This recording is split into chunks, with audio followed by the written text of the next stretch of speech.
اسرائیلی فوج اور انٹیلیجنس ادارے مسلسل دعویٰ کر رہے ہیں کہ علی خامنہئی جو ان کی موت ہو چکی ہے۔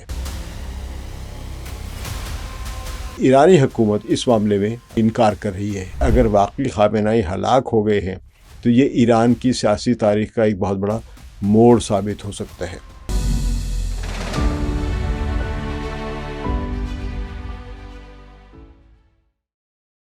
ثقلین ایمان کو سلام قبول کیجیے۔ دنیا بھر میں اس وقت ایک انتہائی خبر گردش کر رہی ہے۔ مختلف بین الاقوامی ذرائع ابلاغ اور سیاسی حلقوں میں یہ دعویٰ کیا جا رہا ہے کہ ایران کے سپریم لیڈر آیت اللہ علی سید خامنہئی جو ہیں وہ ایک حملے میں ہلاک ہو گئے ہیں۔ اس خبر کو اس وقت مزید تقویت مل گئی جب امریکہ کے صدر ڈونلڈ ٹرمپ نے اس حوالے سے ایک سخت اور غیر معمولی قسم کا بیان جاری کر دیا۔ ڈونلڈ ٹرمپ نے اپنے سوشل میڈیا پلیٹ فارم جو کہ ٹروتھ سوشل کے نام سے مشہور ہے اس پر کہا کہ خامنہئی جو تاریخ کے سب سے برے ایول لوگوں میں سے ایک تھا مر چکا ہے۔ وہ ہماری انٹیلیجنس اور انتہائی جدید ٹریکنگ کے سسٹم سے بچ نہیں سکا، اور اس دوران بہت سارے ایران کے اہلکار جو ہم سے رابطہ کر رہے ہیں کہ ہمیں معافی دے دیں۔ تو ٹرمپ کے اس بیان نے عالمی سطح پر ایک قسم کی بڑی ایک بحث شروع کر دی ہے۔ تاہم بعد میں ایک انٹرویو میں انہوں نے یہ بھی کہا کہ وہ اس خبر کو درست سمجھتے ہیں، لیکن وہ اس وقت تک حتمی تصدیق نہیں کرنا چاہتے جب تک کہ مکمل معلومات سامنے نہ آ جائیں۔ اس سے پہلے اس خبر کو سب سے پہلے جو بیان کیا تھا وہ وزیر اعظم اسرائیل کے جو ہے نتن یاہو، انہوں نے یہ کہا تھا، دعویٰ کیا تھا کہ ان کے پاس ایسی اطلاعات ہیں، ایسے ثبوت ہیں جس سے یہ ثابت ہوتا ہے کہ علی خامنہئی جو ہے وہ ایران میں ہلاک ہو چکے ہوئے ہیں۔ اور آج جب کل صبح کے وقت 28 فروری کو جب ایران پر حملہ کیا تھا امریکہ اور اسرائیل نے مل کر، تو جو پہلا حملہ تھا حملوں کا اس میں علی خامنہئی کی سرکاری رہائش گاہ کو نشانہ بنایا گیا تھا۔ اس پر ایک میزائل ڈائریکٹ لے جا کے ہٹ ہوا تو وہ عمارت مکمل طور پر ملبے کا ڈھیر بن چکی ہوئی ہے۔ تو اس کے بعد سے یہ بحث چل رہی ہے اور اسرائیلی فوج اور انٹیلیجنس ادارے مسلسل دعویٰ کر رہے ہیں کہ علی خامنہئی جو ان کی موت ہو چکی ہے۔ بہرحال اب ڈونلڈ ٹرمپ نے اس بحث میں حصہ ڈال کے اس کو تھوڑی سی اور ہوا دے دی ہے، لیکن لوگوں کو ابھی تک ثبوت کوئی نہیں ملا ہے، اور خاص طور پہ ایرانی حکومت اس معاملے میں انکار کر رہی ہے۔ تو یہی وہ نقطہ ہے جو ڈونلڈ ٹرمپ نے شروع کیا، جہاں سے اس خبر کو گرد ایک دعویٰ اور تردید کا ایک پیچیدہ سلسلہ شروع ہوتا ہے۔ اسرائیل اور مغربی دعوے جو ہیں وہ ایک طرف ہیں۔ کچھ مغربی اور اسرائیلی ذرائع کا دعویٰ ہے کہ حالیہ فضائی حملوں میں ایران کے اہم فوجی اور سیاسی مراکز کو نشانہ بنایا گیا، جن میں سپریم لیڈر کے زیر استعمال مقامات بھی شامل تھے۔ تو اسرائیلی قیادت کی طرف سے یہ کہا گیا کہ ایسے کئی اشارے موجود ہیں جن سے معلوم ہوتا ہے کہ آیت اللہ علی خامنہئی اب زندہ نہیں رہے۔ ان ذرائع کے مطابق حملے انتہائی درست معلومات اور انٹیلیجنس کی بنیاد پر کیے گئے ہیں۔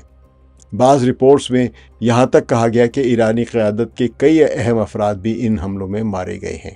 اسی بنیاد پر کچھ مغربی مبصرین یہ سمجھتے ہیں کہ اگر واقعی خامنہئی ہلاک ہو گئے ہیں تو یہ ایران کی سیاسی تاریخ کا ایک بہت بڑا موڑ ثابت ہو سکتا ہے۔ جب ظاہر ہے ایران کی طرف سے اس خبر کی تردید ہو رہی ہے، ایران کے جو سرکاری اور نیم سرکاری ذرائع ابلاغ ہے وہ اس خبر کو مکمل طور پر مسترد کر رہے ہیں، اور ایران کے جو معروف خبر رساں ادارے ہیں، فارس نیوز ایجنسی ہو گئی اور اس قسم کی جو دیگر سرکاری ذرائع ہیں، ان کا کہنا ہے کہ آیت اللہ خامنہئی کی موت کی خبریں بے بنیاد ہیں اور یہ دشمن کی طرف سے پھیلائی جانے والی غلط معلومات ہیں۔ تو ایرانی ذرائع کے مطابق اس طرح کی خبریں دراصل نفسیاتی جنگ کا حصہ ہیں، جن کا مقصد ایرانی عوام میں بے چینی پیدا کرنا اور سیاسی انتشار پیدا کرنا یا سیاسی انتشار کو ہوا دینا۔ تو اب تک ایران کی حکومت کی طرف سے آیت اللہ خامنہئی کی موت کی کوئی باضابطہ تصدیق نہیں کی گئی ہے۔ تو بعض لوگوں کا خیال ہے کہ کیا ایران باضابطہ تصدیق کچھ وقت کے بعد کرے گا، کیا ایران وقت لے رہا ہے؟ تو بعض تجزیہ کاروں کا خیال ہے کہ اس معاملے میں ایک اور امکان بھی موجود ہے۔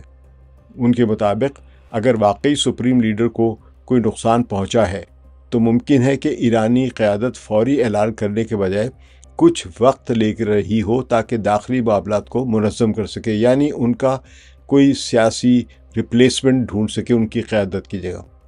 تو ایران کا سیاسی لیڈر اس لحاظ سے منفرد ہے کہ سپریم لیڈر کے انتقال یا وفات کی صورت میں یا ان کی ہلاکت کی صورت میں نئے رہنما کے انتخاب کے لیے مجلس خبرگان رہبری کو ایک اہم کردار ادا کرنا ہوتا ہے۔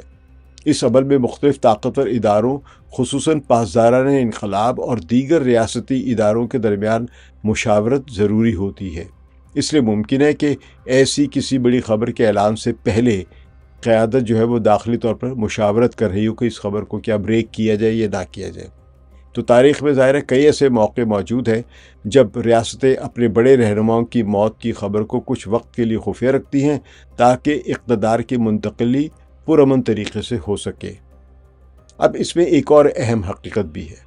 اس سارے معاملے میں ایک اہم حقیقت کو نظر انداز نہیں ہم کر سکتے ہیں، اور وہ ہے کہ اگر بالفرض آیت اللہ خامنہئی واقعی ہلاک ہو گئے ہیں تو اس کا یہ مطلب ہرگز نہیں کہ جنگ ختم ہو جائے گی یا اسلامی جمہوریہ ایران کا نظام اچانک ڈھہ جائے گا، جس کو رجیم چینج کہتے ہیں۔